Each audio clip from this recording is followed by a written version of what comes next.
pertama, cyber security. Cyber security adalah upaya untuk melindungi sistem komputer, jaringan, dan data dari serangan cyber.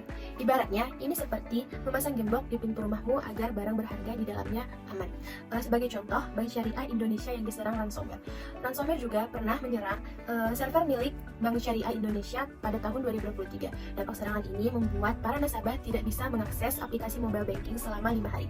Dampak tersebut benar-benar merusak sektor keuangan sekaligus mendorong agar perlindungan data harus diperkuat lagi.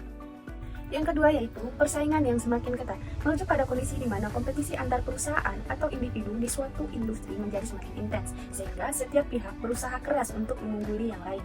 Hal ini sering dipengaruhi oleh berbagai faktor seperti perkembangan teknologi, perubahan preferensi konsumen, globalisasi, dan inovasi yang terus-menerus. Sebagai contoh, platform e-commerce seperti Shopee dan Tokopedia yang bersaing ketat dengan strategi promosi besar-besaran, program loyalitas, dan inovasi untuk menarik konsumen. Misalnya, Shopee secara rutin mengadakan Harbolnas dengan diskon besar, sementara Tokopedia mengembangkan kemitraan dengan UMKM untuk memperkuat ekosistemnya.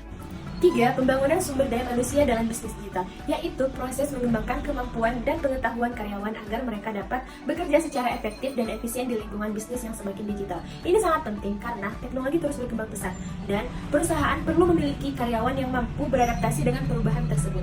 Sebagai contoh, pengangguran dan kurangnya lapangan kerja.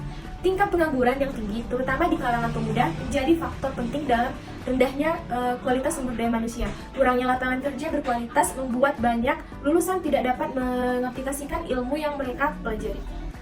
Yang keempat yaitu ketersediaan akses internet yang mumpuni, merujuk pada kemampuan infrastruktur dan layanan internet untuk menyediakan koneksi yang cepat, stabil, dan dapat diandalkan kepada pengguna di berbagai lokasi. Akses internet yang mumpuni ini sangat penting untuk mendukung aktivitas sehari-hari, baik untuk bekerja, belajar, berkomunikasi, maupun untuk kebutuhan hiburan. Nah, sebagai contoh yaitu jaringan 5G. Jaringan ini menawarkan kecepatan yang jauh lebih tinggi dibandingkan dengan jaringan 4G, dengan latensi rendah yang membuatnya sangat cocok untuk aplikasi yang membutuhkan respon cepat.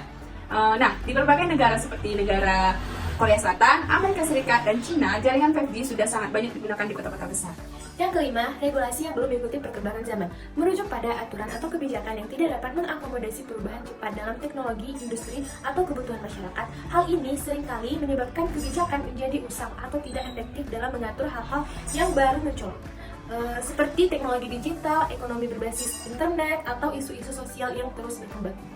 Nah, sebagai contoh yaitu regulasi data pribadi. Banyak negara, termasuk Indonesia, belum sepenuhnya memiliki regulasi yang memadai terkait dengan pengelolaan data pribadi di era digital. Namun, dengan adanya undang-undang seperti GDPR, yaitu General Data Protection Regulation di Uni Eropa, banyak negara yang masih berjuang untuk menciptakan atau mendapatkan aturan yang bisa mengatasi tantangan baru, seperti penyalahgunaan data di platform digital dan media sosial. Di Indonesia, Undang-Undang Perlindungan Data Pribadi atau PDP baru disahkan pada tahun 2022, namun implementasinya masih terkendala di berbagai sektor. Sekian dan terima kasih. Bye-bye.